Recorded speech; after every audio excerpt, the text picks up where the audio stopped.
they first discovered their shadow, they are so afraid because they can't get away from it. They're outside, and wherever they move, this dark image is going wherever they go. And now it's like, I know it's wrong for me to laugh, but I'm laughing. But that shadow is not the real. They're the real thing, but they're afraid of whatever shows on the ground. But the legalistic laws only foreshadow what Jesus has already accomplished. Jesus is the real. Jesus is the real. He sacrificed himself for our sins. And the false teachers were confusing the Christians, because notice I said there were some, they had been taught, they had been taught, but then they were getting confused. The false teachers were confusing the Christians and causing them to take their focus off of the truth that they had been taught about the gospel. And the laws were specifying what they could and couldn't do. The laws were telling what they should eat and should not eat, and should drink, and they were mandating annual celebrations. Even when you get to the background study in the Leviticus, they're talking about the year of Jubilee and that observation. So to continue to impose these laws on the Christians would amount to the same as making void the deliverance, that the death of Christ. It was like, what's the use? What's the use? Christ died to free you from this bondage, but you couldn't keep all of it. You couldn't, but Christ died to free you from this, but you're going to return back to that. That's what they were getting confused. So Paul's intent was to once again clarify to them, the difference between that, hey, you're freed from legalism. You've been freed. And the commentary tells us that although Paul included the Sabbath day as one of the specifics the Christians shouldn't be judged about, he's not telling them that they could not or should not participate in it, and he wasn't speaking against the Mosaic law, but he was explaining that Jesus is superior to the law. And that because Jesus came, Matthew, the 5th chapter, verse 17 tells us that, think not that I am come to destroy the law of the prophets. I am not come to destroy, but to fulfill. Jesus came to fulfill the law.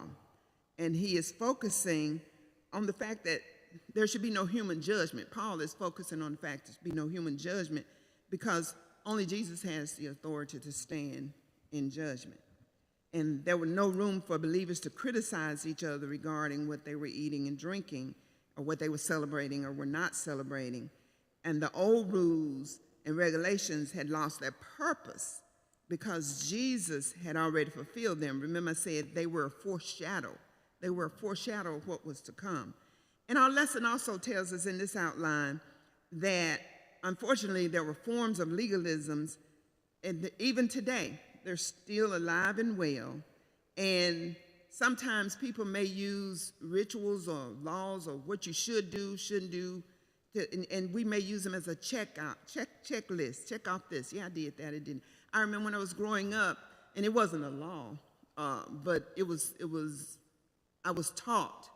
There were just certain things you didn't do on Sunday, and ironing was one of them. So I was like, well, I'll just be wrinkled. But, ironing has nothing to do with my salvation. But, those rules and laws, as I read in the introduction, a lot of things that we were taught, like act like you got sense and do this, yes ma'am, no ma'am, they were keeping you in line and keeping you grounded. It wasn't tied to your salvation. So we must continue to teach against legalism and teach that we live by faith alone in Jesus. Our salvation is by our faith alone in Jesus Christ. There's no other way. Jesus tells us in John, the 14th chapter, verse 6, he himself says, I am the way, the truth, and the life.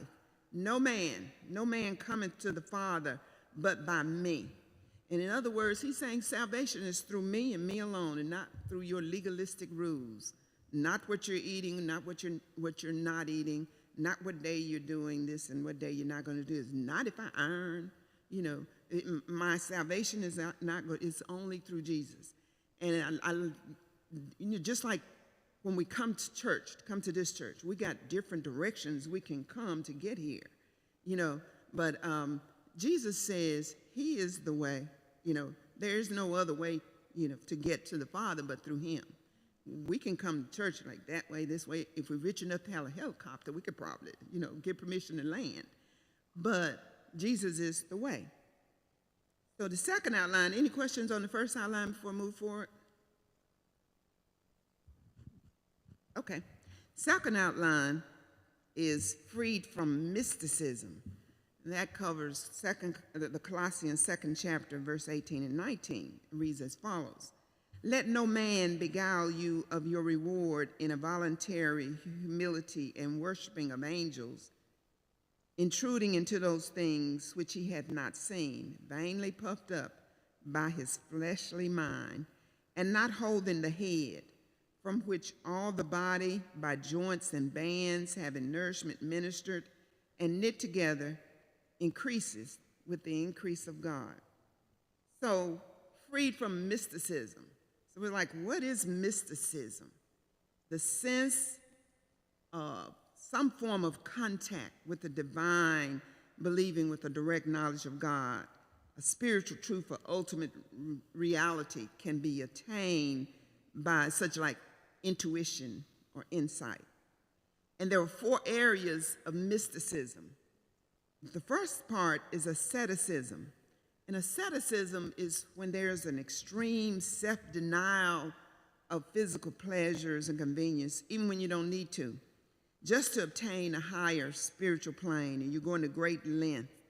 Some would tie fasting into that, but it's an intense fasting. We all fast from time to time, but this is an extreme fasting, thinking that that's going to elevate you, to a higher spiritual plane than it would someone else. And some would even when they're practicing asceticism, would expose themselves to extreme heat or extreme cold, or they wouldn't sleep at all. They would deprive themselves of sleeping, thinking that this is making them holier and closer to God because they're denying such things. And some people think that monks are ascetics. And the second part of mysticism is where some people will worship angels, and then they will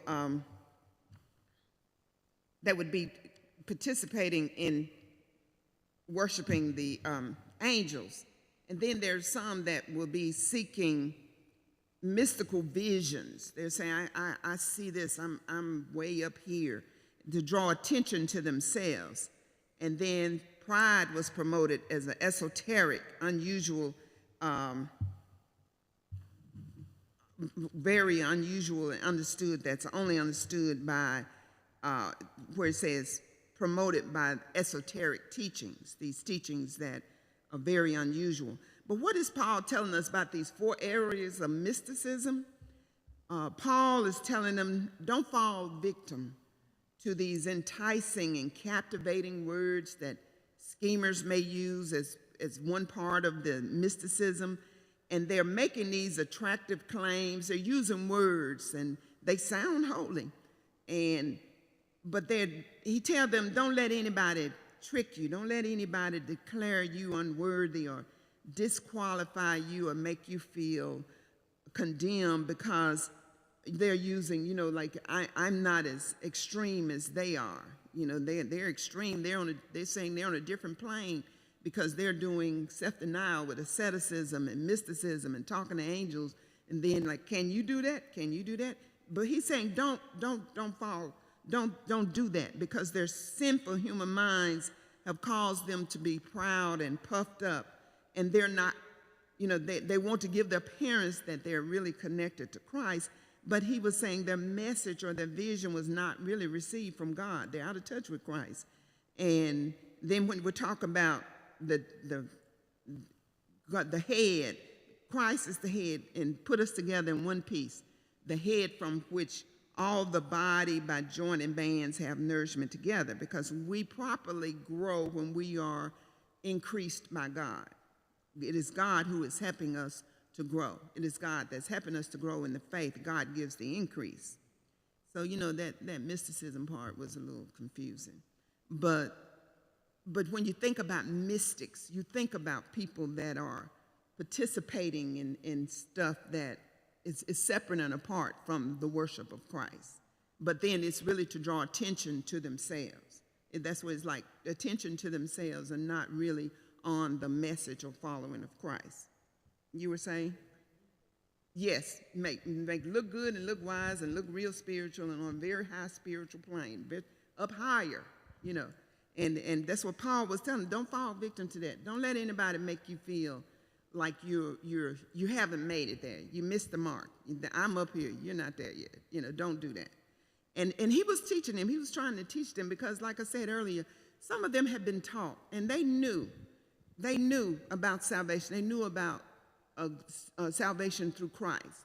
But then, just like today, we know, and then we think we know, and then somebody can come and just really like, do you really know?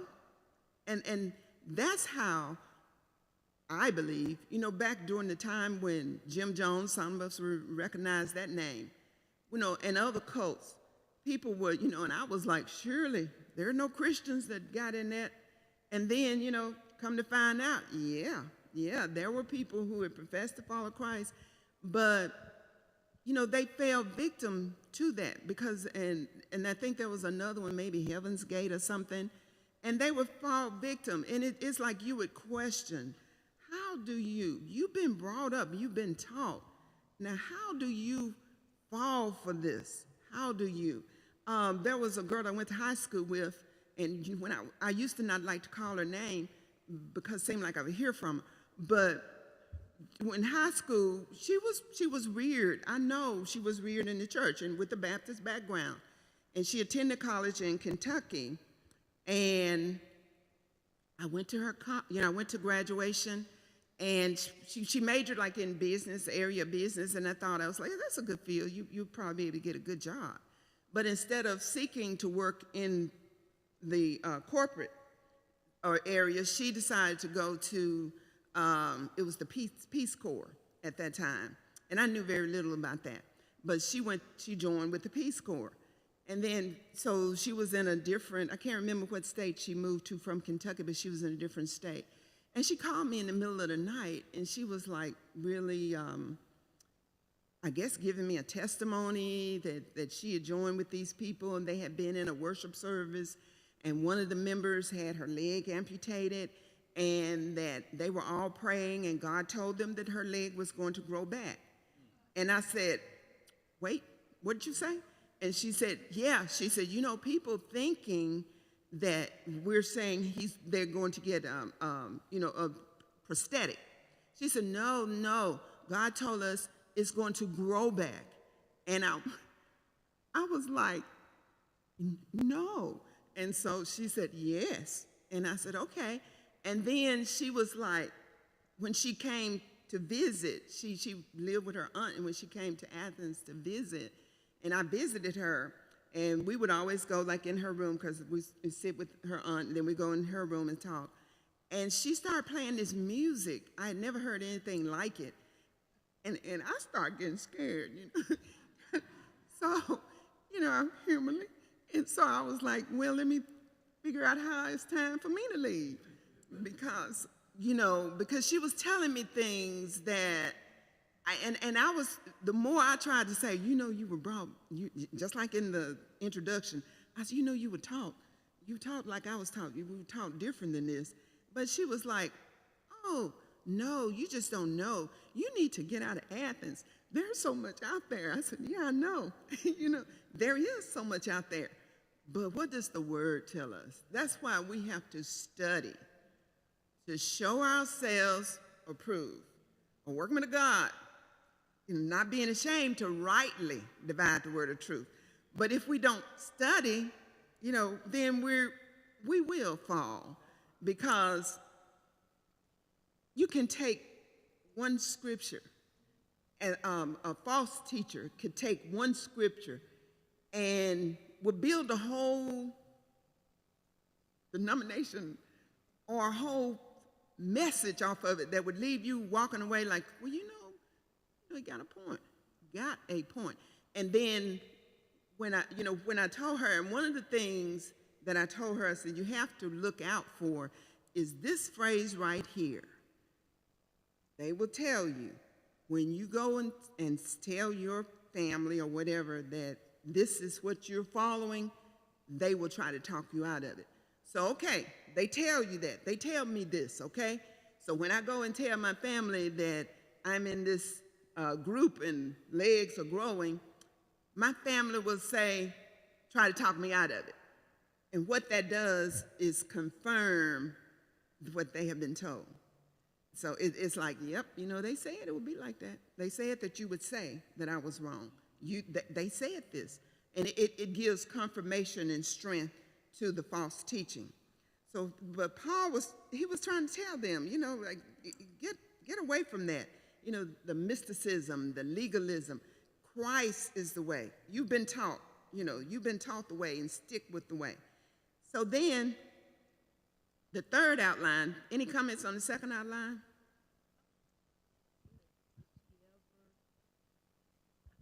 Did she ever get back with you and tell you about the leg? No. And I think the reason why, and I think we all know why, because it didn't grow back, but, it didn't. And I was really sad for her. And I think I would be sad for anybody to know that your mind, and I even asked her aunt in a nice way, I said, is she okay? Is her mind okay? Because it didn't seem like it. And, her aunt agreed with me. And then, she called me one other time, the friend did, in the middle of the night, and she told me that the Lord told her that she and I needed to open a bank account together to take a vacation. And I told her, I said, okay, he told you, so I'm going to wait on my part until he tells me. And then when he tells me, I'll get back with you and we'll work it. Well, he never told me to do that. But then she did call and she was in need of money. And to this day, I don't remember where I got money from, but because I was still in college, I didn't have money, I was broke.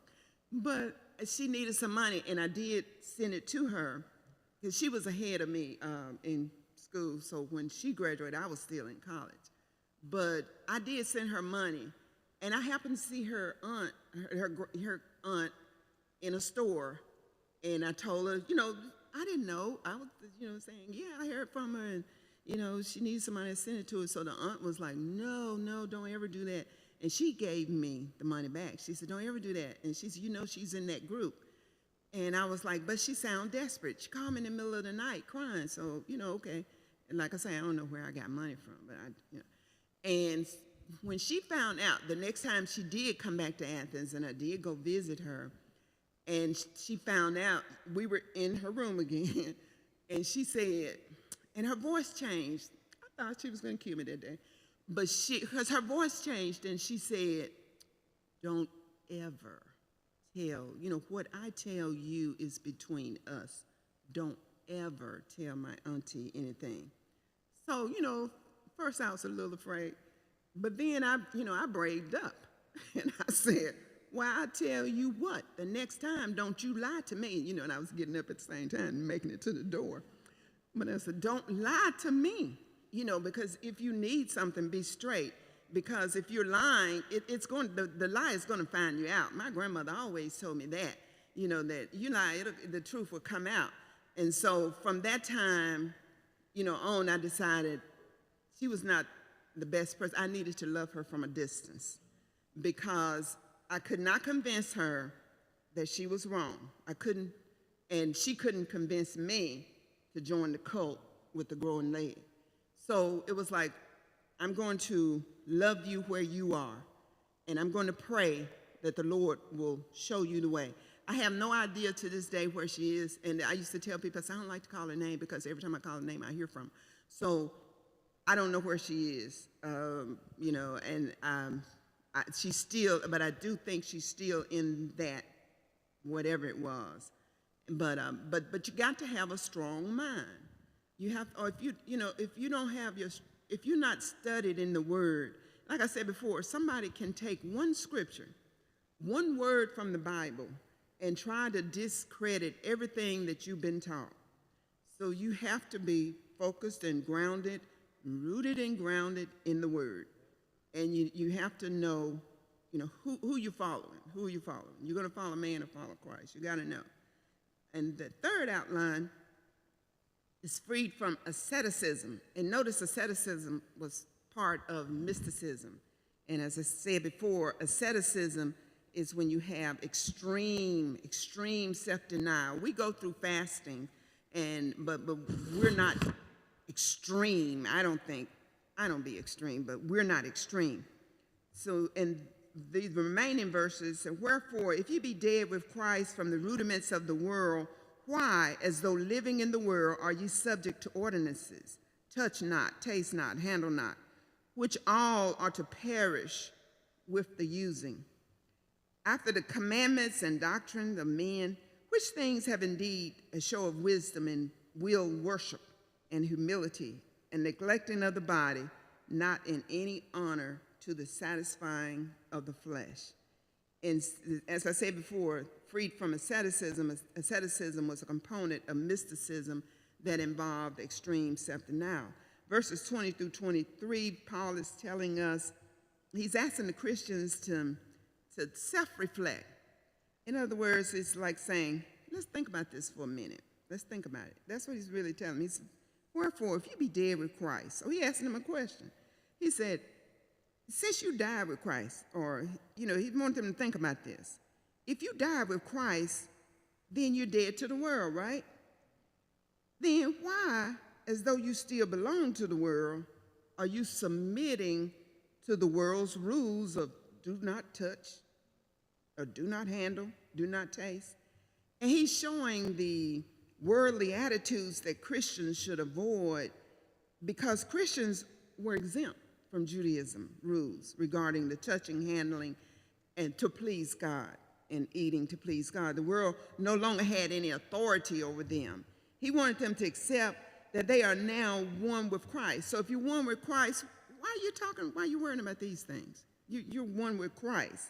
And you don't have to bow to the rules of the world when you're one with Christ. Remember, Christ came to fulfill the law, didn't take it away, came to fulfill it, and no longer have to be subjected to the ceremonies, the rites, and the rules. And he asked them, why is it that although you now know better, and we ask children, our children, you know better, why you still do it? You know better than that.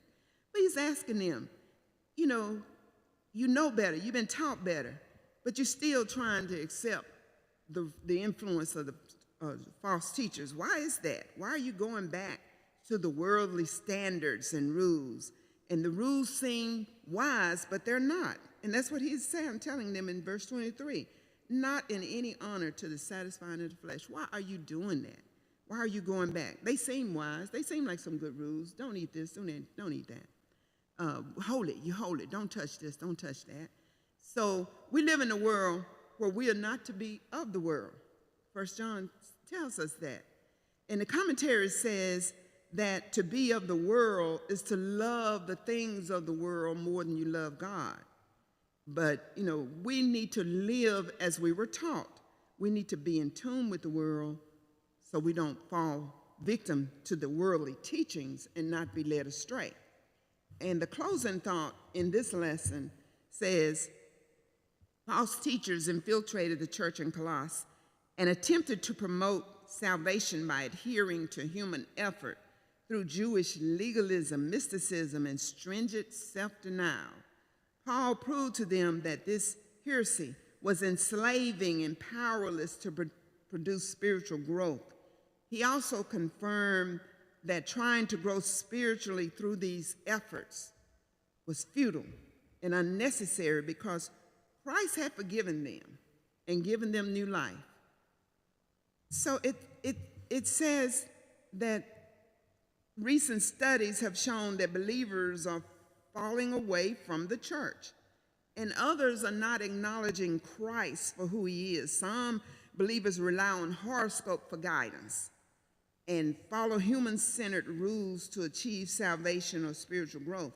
Like never before, the church must teach the supremacy of Christ for salvation and living the new life that he gives. Because it's so easy, as I said before, it's so easy to, maybe if I don't do this, I'll be a better Christian. Maybe if I don't eat this, I'll be a better Christian. It's so easy to get mixed up in it. But Jesus came, he is the way, he is the truth, he is the life. And maybe I start thinking, maybe it's just too easy. We feel like it's just too easy. Salvation is just too easy. You mean I can just come up here and confess? The pastor would ask me questions, I answer, and that I'm saved. That's too easy. I got to do something. I got to deny something. And when I was back in the day, coming up, remember we had the mourner's bench. And that was a ritual of rite. And we understood it. We understood it. I don't knock it. It was great. It was teaching us. It was teaching us the path. And I remember when my brother, but we had to be old enough. You just couldn't be out there. You had to be this in the age of accountability. And I remember we had what we used to call smokehouse. The young people won't know what that is. But that's where you used to keep the wood and the coal and all of that. But my brother, my oldest brother, whenever he was on the mourner's bench, and I remember he would be out there. You had to separate yourself. You couldn't watch TV. You couldn't talk to your friends. And it would probably kill children today, because if you say you can't be on social media, you can't have your cell phone during this week of revival, it would be like, no, I guess we just leave Christ over there. But it was stringent. It was rigid. He would separate himself from his friends, from his family, wouldn't talk to us. And we would be being younger, and we would try to coax him to break the rule, I guess. I don't know. But, because the smokehouse had a window, and we'd peep to see what he's doing. Like, he's sitting there, look like he's praying, but I don't hear anything. But those were things that we had to do at that time. And I recall my group that I was baptized with, when we were getting prepared to be baptized, there was an elderly mother, and she said, this is the quietest group I ever, this is the quietest group that I ever heard. And I was like, I didn't know what we were supposed to do. And we were just back there getting prepared to be baptized. But she was shaking her head like, no, no, no. And I don't know, but I was like, I'm learning. You got to catch us. You got to grow us. We were children. You got to get us in. You got to grow us. I don't know what noise we were supposed to be making while we were getting dressed. But, we were the quietest group, I guess. And then I look back and I reflect on some of those that were with me, and there were many that started out, on the same journey with me, but now, and they're still alive, but they're not on the journey. And, and I'm like, but as for me in this house, I've got to still hold on. And even with the journey, because, they didn't teach us now. I'm just going to tell you, when we were little, they didn't teach us it's going to get hard. And even with the little mind, we were thinking, yeah, saved. And I told you before, we would go from house to house professing and confessing. We've been baptized. We're going to, just freeborn child. But then it was like they didn't tell us, like, oh, you got to be taught. And even as you get older, the enemy is not pleased. So it will try to confuse you. Even now, we're old Christians, but the enemy has not given up yet. And, you can say you've been on the journey this long, that long, whatever long, but he's still got his messengers, got his minions. And, we live in a time, when it seems like, Lord, they're not afraid of you anymore, and it's like, they're going to make you show yourself, and then it's like, Barbara, I show myself every day. You take your eyes off of that, and you keep your eyes focused on me, because you're getting distracted, because we live in a time where, there's disease, there's wars, and you're like, how can we make it? You hear rumors, you conspiracies, and it's like you're getting distracted. Keep your focus on me. Keep your eyes on me. I am the way, I am the truth, and I am the life. And you keep your focus on me. And you study the word, and you stay in the word, and you don't, it's like, I want to hold your hand, Lord. He said, no. Don't hold my hand because you may let go. I'm going to hold your hand. And, the deacons sing. There's a congregational hymn, hold my hand, hold my hand. I'm living in a world where people don't like me. Hold my hand. And I was like, if he's holding you, he got you. And it's true. When you're holding on to something, you may get tired. You may let it go. But he's holding you. And so we have to not pay attention to the mysticism, the legalism, and the asceticism. And that's what Paul was trying to tell them. Your focus, your hope, your salvation is not in these things. Your hope and your salvation is in Jesus Christ. Keep your focus on Christ. Keep your eyes on Christ. Because he came, he sacrificed. So why you want to go back? Yeah, it may have been too easy. You're like, oh, I'm saved now. It may seem too easy, but you stay on the path. And the path is not easy, but you stay on it. Because there are those, that are walking around. Satan got, like I said, he got walking around to distract you and take you off your belief. So that is all I have. You have any questions, any comments? Okay, thank you.